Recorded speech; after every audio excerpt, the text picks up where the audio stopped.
ఈ కొడుకు ఆహ్వానితులైనటువంటి మీ అందరికీ ప్రత్యేకంగా ఈ కొడుకు నన్ను ఆహ్వానించినటువంటి ప్రియ కుటుంబ పక్షంగా వందనాలు స్తోత్రాలు చెల్లిస్తున్నాను.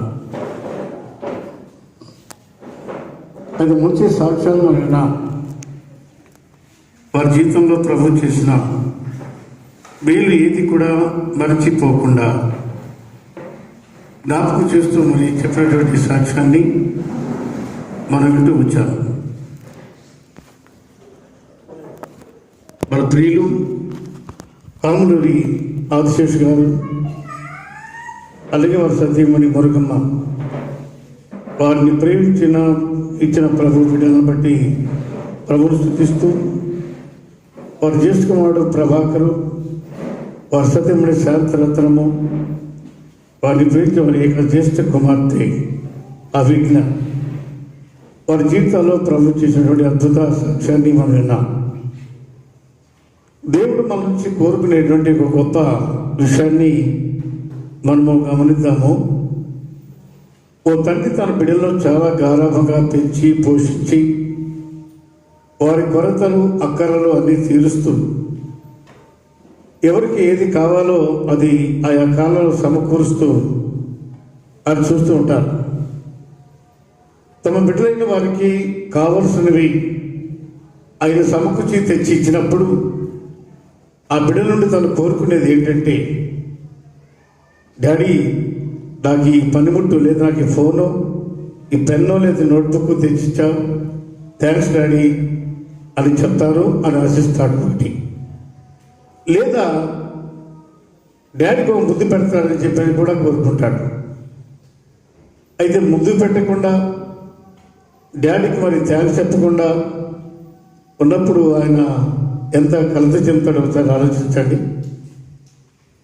ఈరోజు మరి మన ప్రియులు ఏర్పరిచినటువంటి ఈ కొడికలో మనమందరం కూడా ఆహ్వానితులం అయ్యాం. మన బిడ్డల విషయంలో మనం కోరుకునేది వారి యొక్క కృతజ్ఞతను మనం కోరుకుంటాం.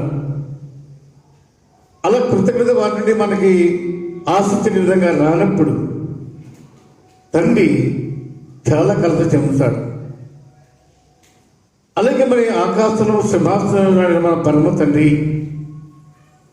ఆ పరిపూర్ణుడైన దేవుడు, నిన్ను నన్ను ఈ భూలోకం నిర్మించిన వాడు, ఆయన నీ నుండి నా నుండి కోరుకున్నది ఏంటి అంటే, ఏవో ధనధాన్యాలు మడులు మాణిక్యాలు ఇవ్వాలని ఆయన ఏమో కోరుకోడు, కానీ కృతజ్ఞత మాత్రం కోరుకుంటాడు. అయితే సందర్భంలో ఈ కృతజ్ఞత కూడంలో మనందరం కూడా చేరి ఉన్నాం. కొన్ని మాటలు, ప్రభు మాటలు మనం మధ్యాహ్నం వేళ విందాం.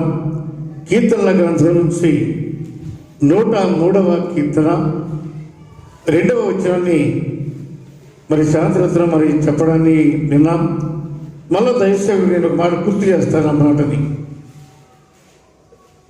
నా ప్రాణమా యెహోవాను సన్నిధించము, నా అంతరమును సమస్తమా ఆయన పరిశుద్ధ నామమును సన్నిధించము, ఆయన చేసిన ఉపకారములలో దేనిని మరువకము. ఉపకారములలో ఒకటి కాదు, రెండు కాదు, మన జీవితంలో ఎన్ని ఆయన చేస్తాడో అవన్నీ కూడా ప్రభు సమక్షంలో మనం జ్ఞాపకం చేయడం అనేది దేవుడు మనల్ని ఆశించేది ఒకటి. ఇప్పుడు చాలా విన్నాం.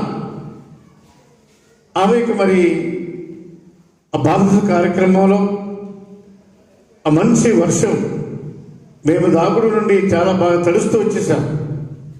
ఒడిగిపోతూ నేను రానని కూడా అనుకున్నాను. అయినా వారు ఫోన్ చేస్తూ ఉంటే తట్టుకోలేక తను ఏమైనా వెళ్ళాలో తప్పదు అని వచ్చాను నేను. ఇక్కడ వెహికల్ ఎక్కాము, భయంకర వర్షము. తీరా మేము అక్కడ వెళ్ళి పాకలు వెళ్ళి ఎప్పుడైతే ఆ ఆటో నుంచి కాలు కింద పెట్టామో వర్షం అయిపోయింది. నేను స్తోత్రం చెప్పండి. వర్షం అయిపోయింది, మంచి ఎండ, బాధితులను తోడున్నాడు. రెండవది, వారికి కరోనా వ్యాధి ప్రబలని కారణంలో దేవుని మహాకృప చేత ఏ ప్రమాదము వాటిల్లకుండా దేవుడు వారిని వారి కుటుంబాన్ని బిడ్డలను కాపాడుతూ వచ్చారు. అది కాక తన భర్త ప్రభాకర్ గారి ప్రమోషన్ విషయంలో ఆయన ఎక్కడో దూర ప్రాంతం వెళ్ళమన్నప్పుడు ఆయన వెళ్ళడానికి సంకోచించినప్పుడు దేవుడు మరలా తిరిగి జ్ఞాపకం చేసుకొని వెలిగళ్లకు ఆయన్ను పంపించడానికి దేవుడు అవకాశం కల్పించాడు.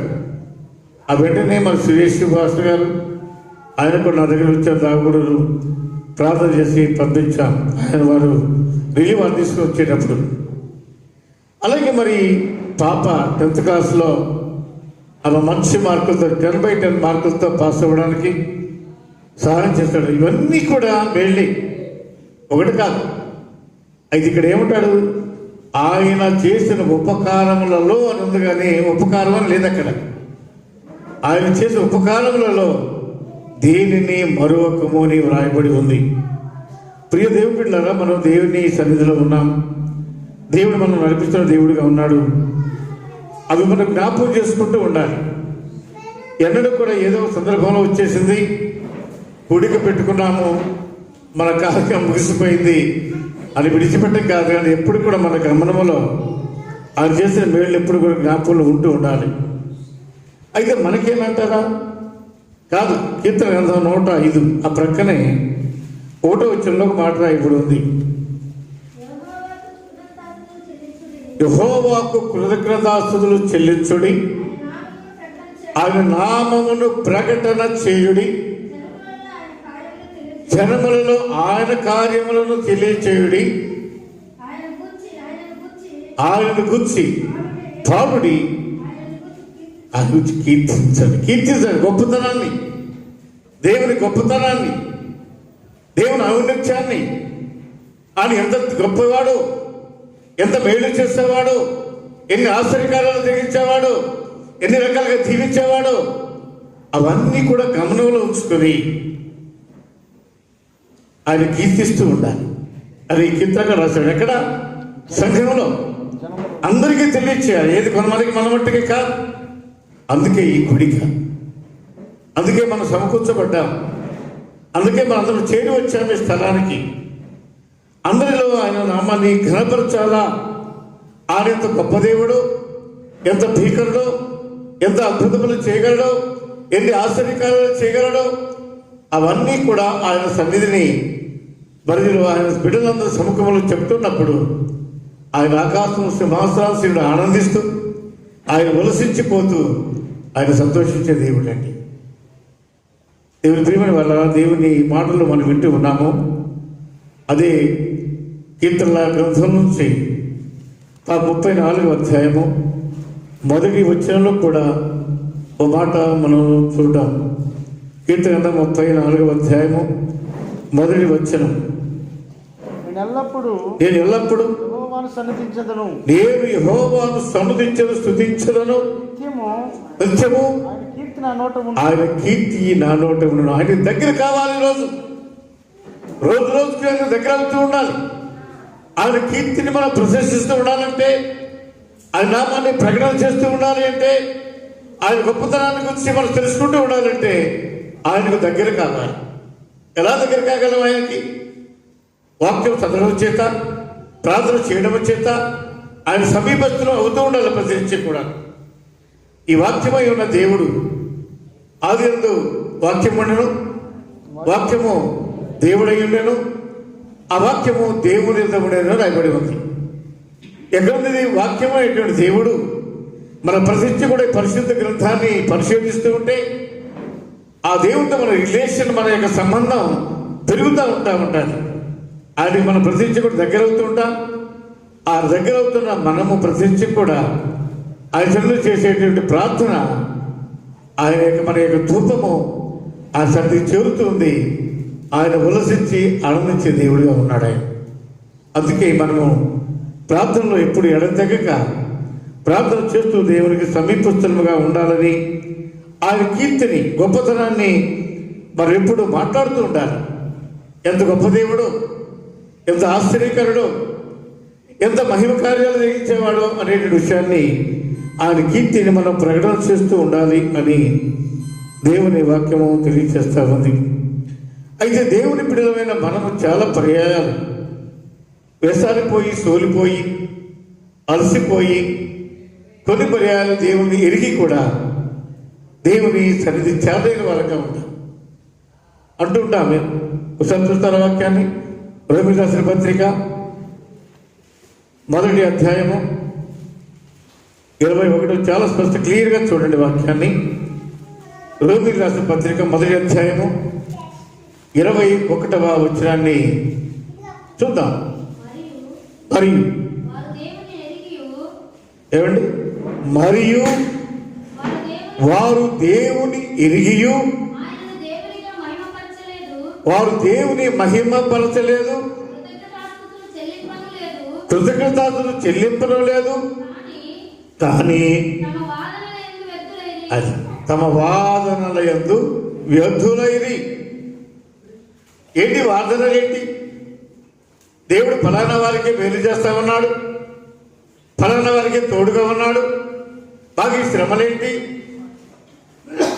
మాకు ఈ కష్టాలేంటి, మాకు ఈ శోధనలేంటి, మాకు ఈ బాధలేంటి, మాకు ఈ వ్యాధులేంటి అని ఎప్పుడు కూడా మనల్ని గురించి తక్కువ చేసుకొని దేవుని మీద సణుగుతూ ఆయన కొడుకుతూ ఇతరులు బాగున్నారు, వాళ్ళు బాగున్నారు, వీళ్ళు బాగున్నారు అని ఇతరుల గురించి చెప్పుకుంటా వ్యర్థమైన మాటలు మాట్లాడుతూ దేవునికి అవిధేయముగా జీవించే ప్రజలు ఈ లోకంలో ఉన్నారు. ఎవరు వీళ్ళు? దేవుని ఎరిగిన వారే. దేవుని ఎరిగి చదవండి, మమ్మల్ని చదవండి. దేవుని మరియు వారు దేవుని ఎరిగియు వారు దేవుని మహిమపరచలేదు. ఏమన్నారండి? కృతజ్ఞతాస్తుతులు చెల్లించడం లేదు, కానీ తమ వాదనల యందు వ్యర్థులైన. వాదనలు ఎవరికైనా పడితే వాళ్ళని పిలవడం, ఏంటి దేవుడు మాకేం చేశాడు, దేవుడు మాకు ఈ పని చేయలేదే, ఈ కార్యం జరగలేదే, మాకు ఈ మేలు జరగలేదే, పలానా వాళ్ళు బాగున్నారే, పలానా వాళ్ళు అలాగున్నారు, దేవుడు మరి పక్షపాతి, దేవుడు మమ్మల్ని పట్టించుకోలేదు అంటే దేవుని ఎరిగి కూడా ఆయన కృతజ్ఞత చెల్లించాలండి. దేవుని ఎరిగిన మనం, దేవుని ఆరాధించే మనం, దేవుని బిడ్డలుగా పిలువబడే మనం, దేవుని బిడ్డలుగా ఆయన నామని ఘనపరుస్తూ ఉండాలి.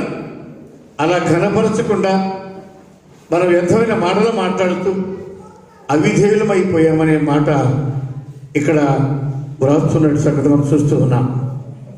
ప్రియ దేవుని బిడ్డలారా, ఈ విషయాలని గమనిస్తున్నా మనము ఎక్కడ పొరబడుతున్నామో, ఎక్కడ దూరమైపోతూ ఉన్నామో, ఎక్కడ దేవుడు పొందలేకపోతున్నామో, ఎక్కడ దేవుడు పొందలేకపోతున్నామో ఆ సత్యాన్ని గమనించి, పొందలేకపోతున్న కారణాన్ని గమనించి సరిచేసుకొని క్రమపరుచుకొని ముందుకు వెళ్ళాలి.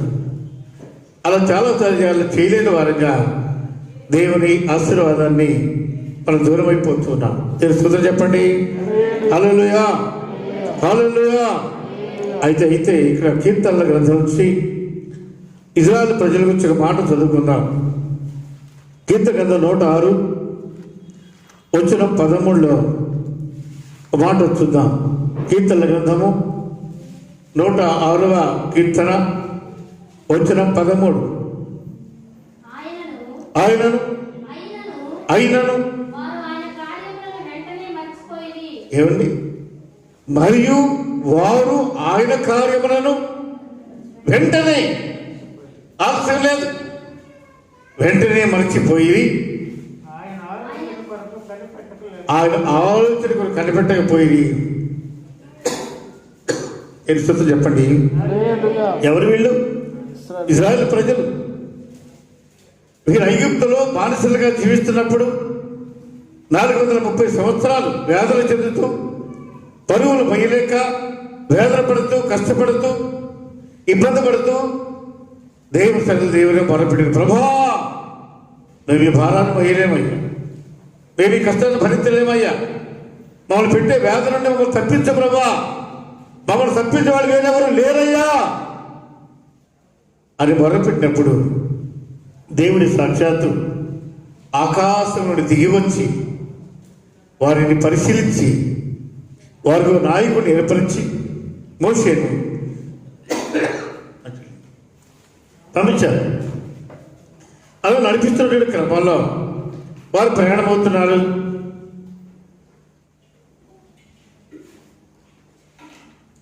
వెళ్తున్నారు. అయితే ప్రయాణం వెళ్తున్నప్పుడు ఏమైతుంది, ఎర్ర సముద్రం ఎదురయ్యింది. అప్పుడేమంటున్నారు, మళ్ళీ అడుగుతా ఉన్నారు, యా ఐగుప్తులో సమాధులు లేవని మమ్మల్ని తీసుకొచ్చారా? మేము అక్కడున్నా బాగుంటుంది, అక్కడ సస్తే పోయేది. ఎందుకు మాకు ఈ శ్రమ, ఎందుకు మీకు ఈ బాధ, ఎందుకు మాకు ఈ వేదన అని అడిగారు. అని అడుగుతుంటే మోషే దేవునికి మొదలుపెట్టాడు. దేవుడు అద్భుతమైనటువంటి కృపని మోషేకి ఇచ్చాడు. ఆ చేతుల్లో కర్ర చాచాడు. ఎర్ర సముద్రం 2 పాయలైపోయింది. 6 నెలల్లో వాళ్ళు నడిచి దాటి వెళ్ళిపోయారు. ఆ తర్వాత వారు అరణ్యంలో కూడా ప్రయాణం చేస్తూ ఉన్నారు. దాహంలో వేస్తుంది, నీళ్ళు లేవు.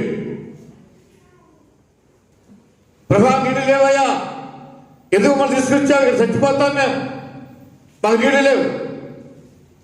మళ్ళీ ప్రయాణం మొదలుపెట్టారు. దేవుడు చెప్పాడు మోషేకి, ఆ బండనితో మాట్లాడు, ఆ బండ నీళ్ళు ఇస్తుందని చెప్పాడు. నీళ్లు ధారాళంగా నీళ్లు ప్రవహించాయి, నీళ్లు తాగారు, తప్పిక తీర్చుకున్నారు. ఇప్పుడేమన్నారు, ఇప్పుడు మేము అక్కడ కూర్చొని మరి తెల్లగడలు, ఎర్రగడలు, దోసకాయలు, ఈ రకరకాలైనటువంటి పదార్థాన్ని కూడా తినేవాళ్ళము. మాకు మాంసం లేదు, ఏమిటి మన్నా ఏంటి, పొద్దున్న మాకు ఈ మన్నా ఏంటి, ఇదే తింటున్నామని చెప్పని మళ్ళీ సరిగారు. దేవుడు పూరేడు పిల్లలు పంపించాడు. వాళ్ళు తిన్నారు. 2 రోజులు 30 రోజులు వాళ్ళ యొక్క పళ్ళ సందుల్లో అవున మాసం అలాగే ఉండిపోయింది. అలాగే మరి ఎన్నో రకాలుగా దేవుడు వారికి తోడుండి నడిపిస్తూ వస్తే, అలాగే యోధాన్ని దాడించాడు, ఎన్నో గొప్ప కార్యాలు చేశాడు. ఇవన్నీ కూడా వాళ్ళు ఏమో చేశారంట, మర్చిపోయారు. వెంటనే మర్చిపోయారు. ఇంత గొప్ప దేవుడు కదా, ఇన్ని అద్భుతాలు చేశాడే, ఏ గమ్యస్థానమైనటువంటి కానాలకు తీసుకెళ్తానని చెప్పాడు, అక్కడికి తీసుకెళ్తాడు. ఆ తీసుకెళ్ళేదాకా ఆ తోపిక పట్టుందామని చెప్పి అనుకున్నారా? కడుగుతూనే ఉన్నారు, గొడుగుతూనే ఉన్నారు. ఆయన మీద మరి ఏదో రకమైన ఎంత మోపుతూనే ఉన్నారు. దేవుడి పీవన వల్ల ఈ మధ్యాహ్నం వేళ సడుగుడు అనేది మనిషికి ఎముకలకు కుళ్ళు. సడుగుడు అనేది, గొడుగుడు అనేది ఎముకలకు కుళ్ళు. మనిషి అభివృద్ధి చెందలేడు, మనిషి ఆశీర్వాదం పొందలేడు. ఏ రోజుకు ఆ రోజు, ఏ సమయానికి ఆ సమయం దేవుడు ఎలాంటి కృప మనకి ఇస్తున్నాడో ఆ చేసిన మేలు జ్ఞాపకం చేసుకుంటూ ముందుకు సాగుతూ మన ప్రయాణంలో వెళ్ళాలి. ఇది దేవుడు మన నుంచి కోరుకునేటువంటి గొప్ప విశేషం. అయితే వెళ్ళారా? అయితే ఇక్కడ ఒక మాట మనం చూద్దాము. కొరింథీయులకు రాసిన మొదటి పత్రిక 15వ అధ్యాయము 10వ వచనంలో అపోస్తలుడు పౌలు గారి గురించి ఒక మంచి మాట రాయబడి ఉంది. ఇక్కడ 15:10 అయినను నేను ఏమై ఉన్నానో దేవుని కృప వలనే అయి ఉన్నాను, మరియు నాకు అనుగ్రహింపబడిన ఆయన కృప నిష్ఫలము కాలేదు. కానీ వారి అందరికంటే నేను ఎక్కువగా ప్రయాసపడితే, ఇప్పుడు వినండి, ప్రయాసపడినది నేను కాదు, నాకు తోడై ఉన్న దేవుడు. దేవుని చప్పట్లు కూడా దేవుని స్తోత్రం చెప్తాం. హల్లెలూయా. దేవుని ప్రియమైన వాళ్ళని మధ్యాహ్నం వేళ దేవుని కృప అనుభవిస్తున్నాం మనం, దేవుని కృపలో ముందుకు సాగుతున్నాం మనం, దేవుని కృపలో మనము ఆనందిస్తున్నాం మనము.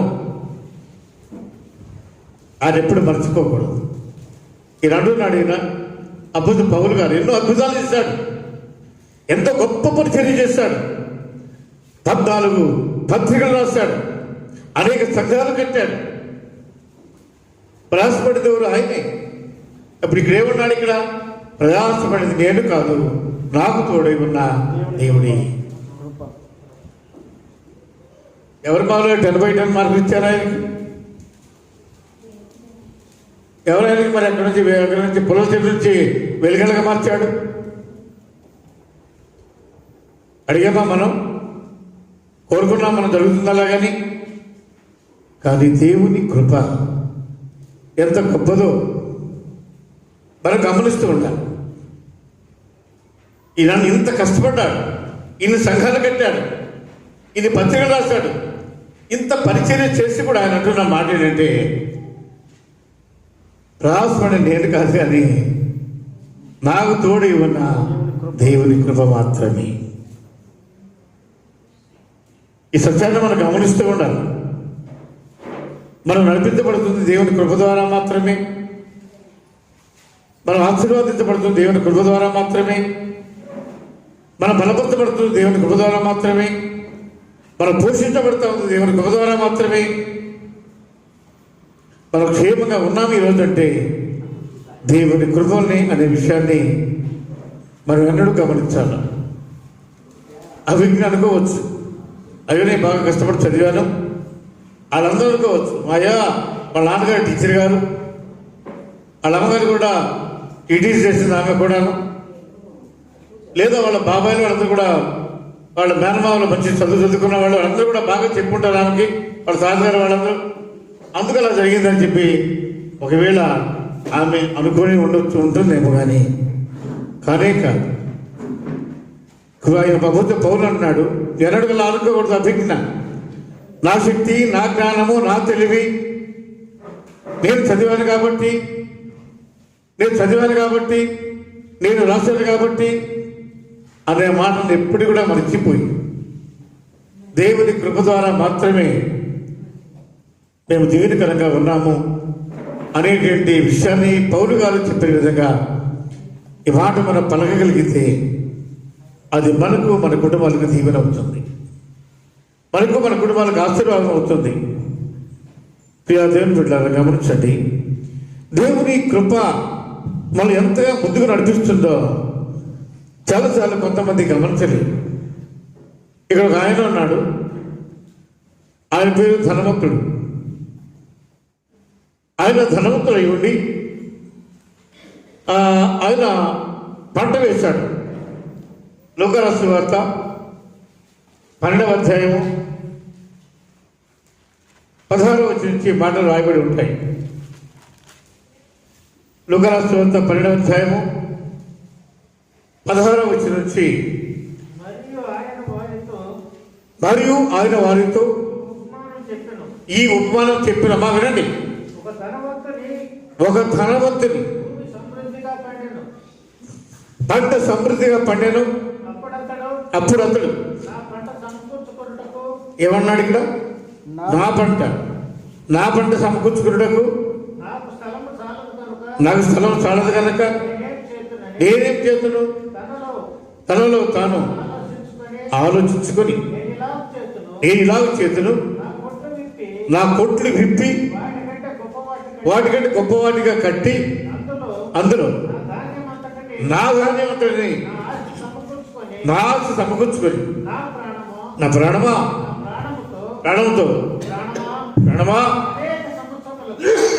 అనేక సంవత్సరాలకు విస్తారమైన ఆస్తి నీకు సమకూర్చబడి ఉన్నది, తినము, త్రాగము, సంతోషించము అని చెప్పి అనుకున్నాను. అప్పుడు ఎరివాడా ఎలాగండి? దేవుడే ఉన్నాడు ఇప్పుడు. వెర్రివాడా, ఎవడు వెర్రివాడు? పంట పండింది, ఎక్కువ విస్తారంగా పండింది అనుకుంటున్నాడు, నా కొట్టు చాలవు, అవన్నీ విప్పి వాటి పెద్దవిగా చేసి ఈ ధాన్యాన్ని దాంట్లో సమకూర్చుకొని నా ప్రాణంతో నేను చెప్పుకున్నాను, నా ప్రాణమా తినుము, త్రాగుము, సుఖించు. ఏమండి, వర్షం ఇచ్చింది ఎవరు? పంట పండేట్టుగా చేసింది ఎవరు? ఆయన మరి పంట పండడానికి కారకులు ఎవరు? ఆలోచించాడా? ఈ ఆలోచించిన వ్యక్తిని దేవుడే ఉన్నాడండి, వెర్రివాడు అంటాడు. ఒక వ్యక్తి దీవెనకరంగా ఉన్నాడంటే, ఒక వ్యక్తి ఆశీర్వాదకరంగా ఉన్నాడంటే ఒక వ్యక్తి దేవుల్లో ఎదుగుతున్నాడంటే, లేదా ఒక వ్యక్తి ఉద్యోగంలో కానీ ప్రమోషన్లో కానీ రాణిస్తున్నాడంటే చాలా మంది నా గొప్పతనము అనుకుంటారు. ఇక్కడ ఎవరి గొప్పతనం ఇది? పంట పండింది ఎవరు? భూమి వాడికి ఇచ్చింది ఎవరు? పంట పడి వర్షం పంపించింది ఎవరు? ఏ పురుగు వాడకుండా పంటను నాశనం చేయకుండా ఆ పంటను కాపాడింది ఎవరు?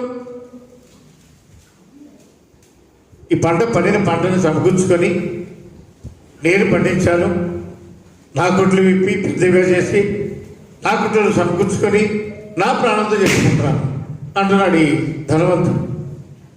దేవుడు అంతలోనే ఏమన్నాడు, వెర్రివాడా, ఈ రాత్రి నీ ప్రాణాన్ని అడుగుతున్నాను, ఇవి ఎవరి వగును? రేపు మనదండి, రేపు మనది కాదు. ఈరోజు ఇక్కడ దేవుని మాటలు మనం మాట్లాడుతున్నాం, ఈరోజు మాత్రమే మనది. రేపు మనది కాకపోవచ్చు, రేపు ఏమవుతుందో మనకు తెలియదు.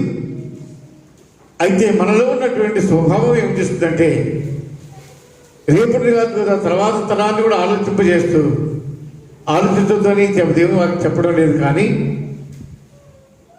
మన తెలివి దేవుని ప్రక్కన పెట్టి మన తెలివిని మన జ్ఞానాన్ని వినియోగించి దాని ద్వారా ప్రయాణం చేయాలనుకునే వాడిని మాత్రం వెర్రివాడు అని చెప్పన్నాడు దేవుడు. కావున ప్రియమైన వల్ల ఈ మధ్యాహ్నం కూడా దేవుని మాటలు వింటూ ఉన్నాం. మనము దేవుని కృపలో ఆశీర్వాదం పొందుతున్నట్టు ప్రభాకర్ గారు కావచ్చు, అలాగే మరి తమ బిడ్డలు దీవెనకరంగా ఉన్నారు అనుకునేటువంటి ఆశీష్ గారు, మృగమ్మ గారు కావచ్చు, అలాగే నా బిడ్డ జ్ఞానవంతురాలుగా ఉంది అని చెప్పని అనుకునేటువంటి ప్రభాకరు శాంతిస్త్రం కావచ్చు, ఎవరైనా కావచ్చు. కేవలం ఇదంతా కూడా దేవుని కృప వలన మాత్రమే జరుగుతుంది అనే విషయాన్ని మనం ప్రక్కన పెట్టి అందులో మనల్ని కాస్త యాడ్ చేసుకొని నేను అనేటువంటి భావం ఎవరిలో అయితే వస్తుందో వారిని దేవుడు పిలిచిన మాట ఏంటంటే పెట్టాడు, ఒక బిరుదు ఏంటంటే వెర్రివాడు అన్నాడు. ఎవరు మన మనసులో మనం ఎవరివి? ఒక మాట్లాడడం మనం ఎవరో చూడండి ఒకసారి. కీర్తన గ్రంథం 100వ కీర్తన, కీర్తన గ్రంథం 100వ కీర్తన,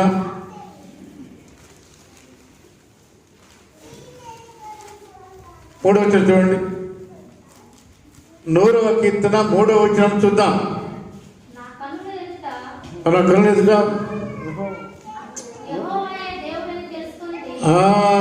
యెహోవాయే దేవుడు తెలుసుకున్నాడు.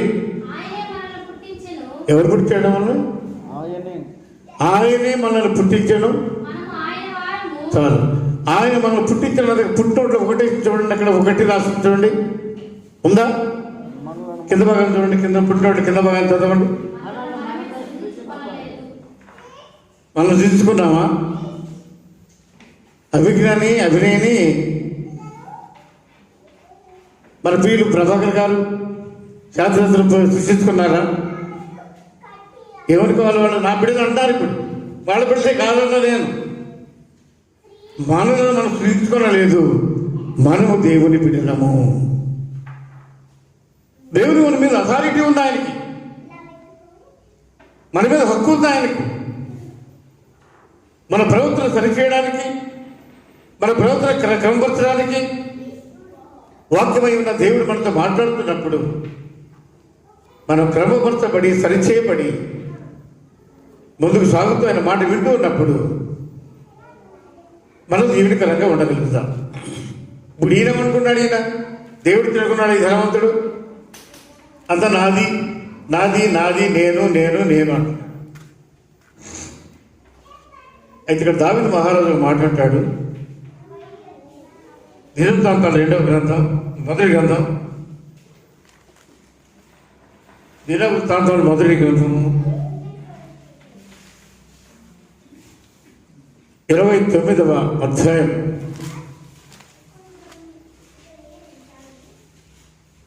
12 నుండి 14 వరకు నా భాగాన్ని చదువుకుందాం. ఐశ్వర్యమును గొప్పతనమును నీ వలన కలుగును. నీవు సమస్తమును ఏలువాడవు. బలమును పరాక్రమమును నీ దానాలు హెచ్చించువాడవును. అందరికి బలమిచ్చువాడవు నీవే.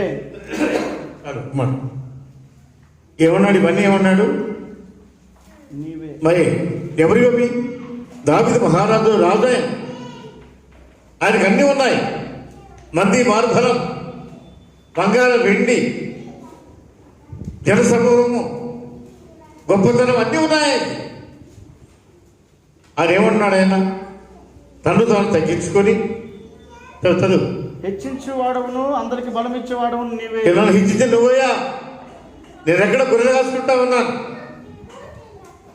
అంత ముద్ద మూట కట్టుకొని అది తీసుకెళ్ళి ఆ పొలాల్లో ఉన్నటువంటి కుండలో నీళ్ళలో తడుపుకొని అది తింటూ పాటలు పాడుకుంటా గొర్రెలు కాసుకునేవాడిని. నన్ను హెచ్చించింది ఎవరు? ఇవే. నాకు పరాక్రమం ఇచ్చింది ఎవరు? నీవే. నాకు గొప్పతనం ఇచ్చింది ఎవరు? నీవే. నాకు బలాన్ని ఇచ్చింది ఎవరు? నీవే. అంతమంది శత్రుల మీద విజయం సాధించడానికి, అంత గొప్పవాడిగా పేరు ప్రఖ్యాతులు సంపాదించుకోవడానికి నా జ్ఞానం ఇచ్చిన వాడు ఎవరు? ఇవే ప్రభువా. ఇవన్నీ ఏమన్నాడు? ఇవన్నీ కూడా నీ దానములు. దానం అంటే ఏంటి? మన ఇంటికి ఎవరైనా వస్తారు, అయ్యా దానం చేయ్యా, అమ్మా దానం చేయమ్మా, పాత చేరియమ్మా, లేదా పిల్లల బట్టలుగా పాత ఉంటే ఇవ్వమ్మా, కాస్త దానం చేయమ్మా, ఏమన్నా గిద్దలు పెట్టమ్మా, డబ్బులు ఇవ్వమ్మా అంటే దానం అంటే అడుక్కోవడం. దానం అనేది అడుక్కునేది. దావీదే ఉన్నాడు అంటే ఇచ్చేవాడు నువ్వయ్యా, నేను అడుక్కునేవాడిని అయ్యా, ఇచ్చింది నువ్వు. ఇవన్నీ నాయి కావు, నా గొప్పతనం కాదు, నా బలం కాదు, నా ఐశ్వర్యం కాదు, నావేమీ కాదు. ఇవన్నీ కూడా జీవించిన దానాలు. అయితే నీకు చదువు నాకు వచ్చిన మా దేవా కృతజ్ఞతాస్తుతులు చెల్లించుచున్నాను. ప్రభావం గల నీ నామమును కొనియాడుచున్నాము. గొప్ప చేస్తున్నాను. ఈ ప్రకారం మనఃపూర్వకముగా ఇంటి సామర్థ్యము మాకుండటకు నేనెంత మాత్రమును. అయ్యా ఇది గొప్పదండి. నేను ఎంత మాత్రము అండి చెప్పాను, ముందు చెప్పాను. ఎక్కడో గొర్రెలు కాసుకునేవాడిని, గొర్రెలు మేపుకునేవాడిని, అడవుల్లో తిరిగేవాడిని, ఎండలో పడుకునేవాడిని, కుంటల్లో నీళ్ళు తాగేవాడిని, మట్టి గడ్డల మీద పడుకునేవాడిని. అలాంటి నన్ను ఈరోజు ఒక ప్యాలెస్లో పెట్టావు. ఎంతమంది ఇంత గొప్ప తనాన్ని నాకు ఇచ్చావు, మంచి పేరు ప్రఖ్యాతి నాకు ఇచ్చావు, ఘనతించావు. ఇవన్నీ కొన్ని దానాలే. ఇచ్చిన దానాలు నా ఏమి లేవు. ఇక్కడ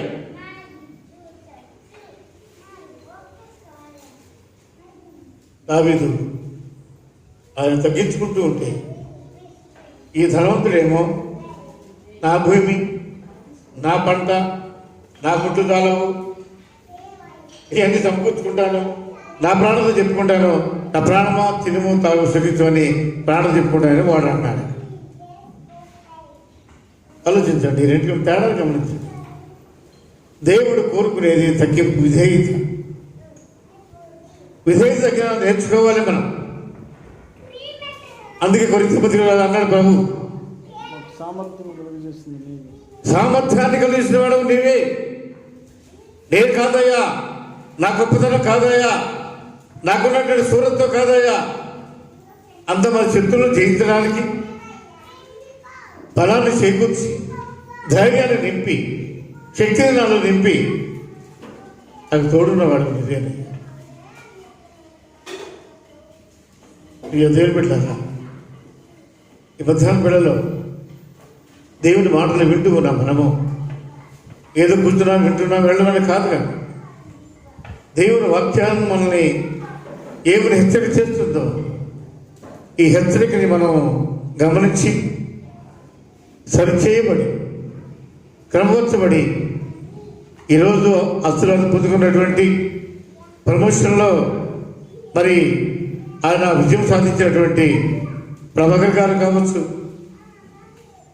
అలాగే 10/10 మార్కులు సంపాదించుకున్నటువంటి తన కుమార్తె అభిజ్ఞ కావచ్చు, ఎవరైనా కానీ ఇది నా స్వరంతో నాది, నేను సంపాదించుకున్నాను, నేనేదో చేశాను కాదు. దాని అడిగి ఉంటాం. మనం అడగడమే మన దేవుణ్ణి. ప్రార్థన చేయడంతో శాంతితో చెప్పింది, దేవుడిని అడిగాము, ప్రార్థన చేస్తాము. ఇచ్చింది ఎవరు? ఇచ్చినవాడు దేవుడు. అడగడం మనము, ఇచ్చేది దేవుడు, మనం కాదు. మనం ఏదో చేసాం కాబట్టి ప్రార్థన జరిగింది. దానికంటే కూడా ఆయన మనపడం చూపిన కృప ఏదైతే ఉండదో అది గొప్పది అని భావించి దేవుడి సన్నిధిలో మనం ముందుకు కొనసాగాలి. నేను ఈ మందిరంలో ఒకసారి మా రూబిన్ మినిస్ట్రీ సేవకుల సదస్సులో ఒకసారి నేను మాట్లాడాను. రెండవదిగా మన పీలు పలుసు రాజరత్న గారు ఈ స్థాపన పేరు వారి చేసుకున్నాడు దైవ సేవలు, మరి సురేష్ బాబు ఆయన కట్టించినటువంటి మందిరంలో కృతజ్ఞత కూటంలో ఆయన చేత ఆహ్వానించబడి మాట్లాడడం ఇదే ఫస్ట్ టైం. దేవుడిచ్చిన ఆధిక్యత నాది కాదు. ఇది నేను కోరుకోలేదు. ఈరోజు నేను వస్తానే కోరుకోలేదు, నేను అనుకోలేదు. శాంతిత్వం రాత్రి నిన్న ముందు రోజు రాత్రి ఫోన్ చేసింది, ఇదన్నా మరి మీరు శనివారం మధ్యాహ్నం మన సురేష్ బాబు చర్చిలో మేము ప్రార్థన కూడా ఏర్పాటు చేసుకున్నాం, కృతజ్ఞత కూటాన్ని, మీరు తప్పగా రావాలి అని ఆవిడ చెప్పారు.